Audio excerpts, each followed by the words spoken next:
Ladies and gentlemen, boys and girls, today what I have for you is an official announcement from Nintendo themselves. They officially announced the Nintendo Switch Lite.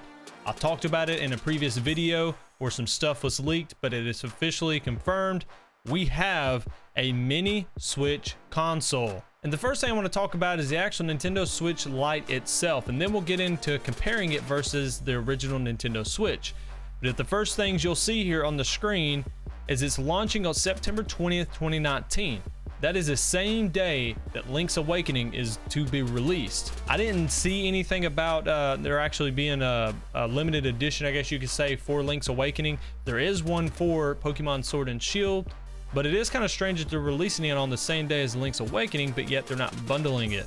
Also, it's only $199. That's a really good deal. That is very, very reasonable considering you can play Nintendo Switch games on this thing. But you are, of course, losing a lot of features, and I'll go over that in a minute. But if you actually look at it too, it's obviously a lot smaller. And where they actually shaved off the size is on the bottom of the Joy-Cons. The bottom of the Joy-Cons is actually a lot shorter. There's not as much real estate on the bottom. So that's kind of where they shaved it off. Also, it's a little bit slimmer, so there's a lot of size differences, I guess you could say, of it. And also you can look down here, it's got the Nintendo Switch limited edition, and that's also going to be $199, I'm assuming, I guess, but that's kind of cool. It's got blue and red on it.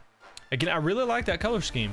Now it also comes in three colors. It comes in yellow, gray, and turquoise, which is, I'm gonna call blue, but turquoise blue, same thing. Now let's get into some of the comparisons of the Nintendo Switch versus the Nintendo Switch Lite.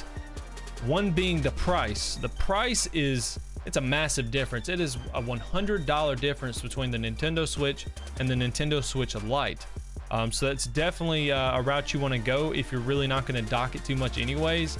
The Nintendo Switch Lite is going to be a really, really good one to start out on, especially for moms trying to buy their kids something for Christmas or something like that. This is something that's definitely worth the money, I guess you could say, considering the type of games you can play. Also, another feature is, obviously, again, it does not have the HD rumble or IR motion camera. So again, that comes into play in terms of certain games that you want to play. One thing to note about the Joy-Con controllers, you can buy extra Joy-Con controllers and use it on the Nintendo Switch Lite. Kind of a weird feature, I guess. It's still, so I guess they decided to do that so you could still have that multiplayer feature for the Nintendo Switch Lite.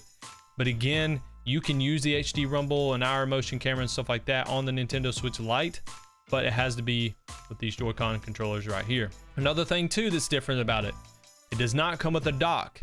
Okay, it does not come with a dock at all, or in fact, it does not come with HDMI cable support at all. You cannot hook this thing up to an external display whatsoever. Also does not come with a kickstand, which is kind of strange considering it allows you to use the actual Joy-Con controllers, but it doesn't come with a kickstand. I guess you would just lay it flat on the table. Another difference between the two devices is actually their size. You can see the Nintendo Switch Lite is a lot smaller, or a little smaller at least, than the Nintendo Switch original. And of course, again, they did that so it's more portable, it's more handheld friendly. And you can see how they actually trimmed down the size. They cut it off the bottom of the Joy-Cons. You can see the Joy-Con here. You have a lot of real estate below these buttons here. On this one, you don't. So it looks like they shaved off a lot of it by opting to go with the smaller Joy-Cons. So they shortened it this way.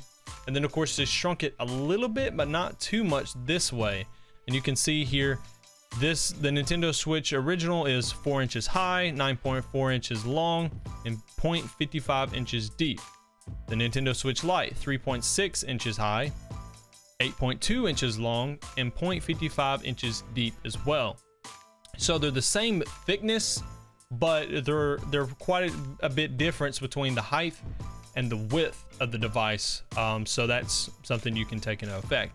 And also with them removing some of that real estate on the bottom, removing the HD rumble, and removing the actual some of the sensors and stuff, they were able to get the weight down from 0.88 pounds to 0.61 pounds. So again, it's almost half a pound, which is pretty good. I mean, that's pretty darn light. So another difference too is the actual screen size, and you can see there's a little bit of a difference, not too much. I don't think it will hinder the gameplay experience too much.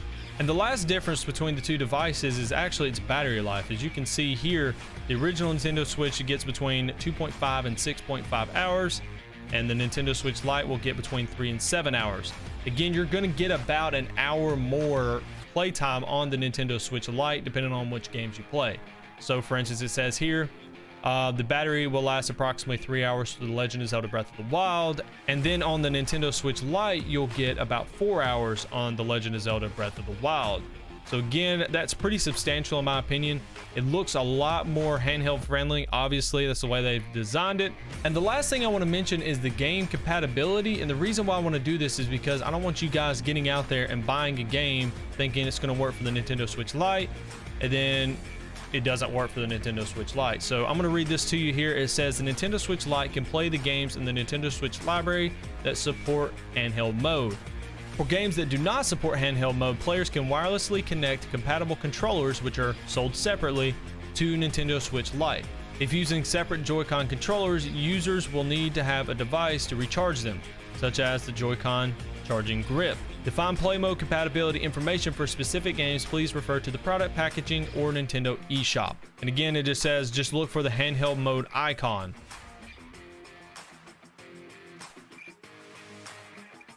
But guys, that's going to do it for now. If you enjoyed the video, make sure you hit the like button and consider subscribing to the channel for more videos like this. Also, let me know down in the comments below. Do you think this system is worth it? Do you plan on picking one up?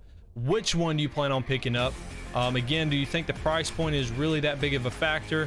To be honest with you, I would still probably opt for the Nintendo Switch, but the Nintendo Switch Lite is definitely going to open up the market for more people at a more affordable price. So again, I think it's a cool addition. I think it's a really cool addition, to be honest with you. I'm really hoping that they'll actually upgrade the original Nintendo Switch probably within the next year or so to kind of keep up with the times and keep up with the increase in gaming demand for some of these games. But guys, thanks so much for watching. Have a great day, great night, wherever you are. And until next time, peace out.